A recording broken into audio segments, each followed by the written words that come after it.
tahtosi opiskeluun palvelee hienosti Imperiumia.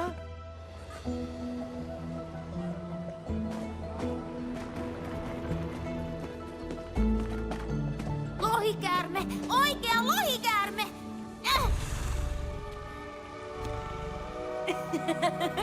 Oi, olet suloinen. Mikä sen nimi on? Kohde 152-9A, mutta osa labrahenkilöistä on antanut sille nimen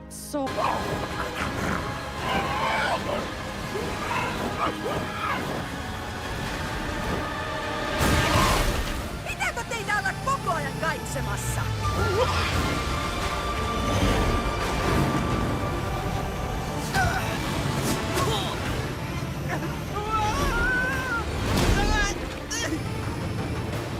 Wildfire! Onpa erityisen kiva nähdä sut! Erin! Miten sä oot siinä? Etkö ole omi? Mä en päässyt hyvästelemään niitä.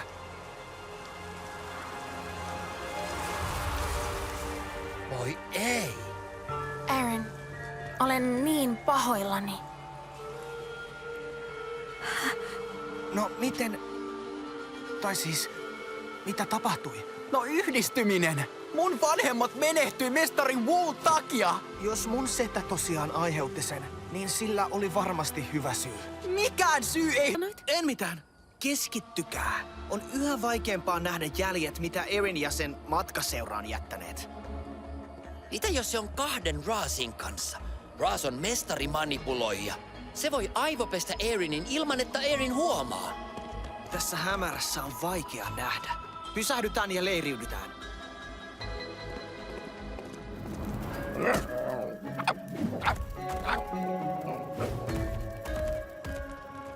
Loistavaa, mutta ensin selvennän, että ihmisten toimittaminen on paljon kalliimpaa kuin tavaran toimitus. Riittääkö sun massit? Älä anna ulkonäön pettää. Minulla kyllä riittää varoja. Kuka on kohde?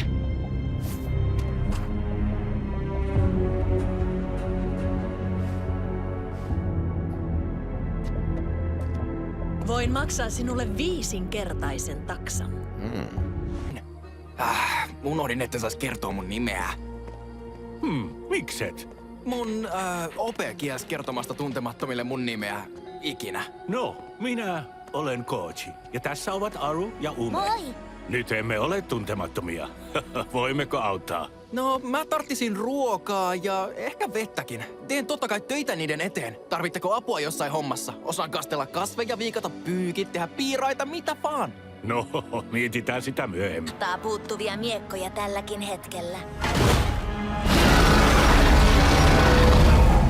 Joo, laita se ikkunan luo, niin valaistus on statsu, söpö! Hei, toin itse asiassa teoksen takaosa. Kääntikää ympäri! Tai no, se oli kyllä parempi ennen. Kun mun järjestelyt on valmiit, niin tää paikka muuttuu museosta uusioksi!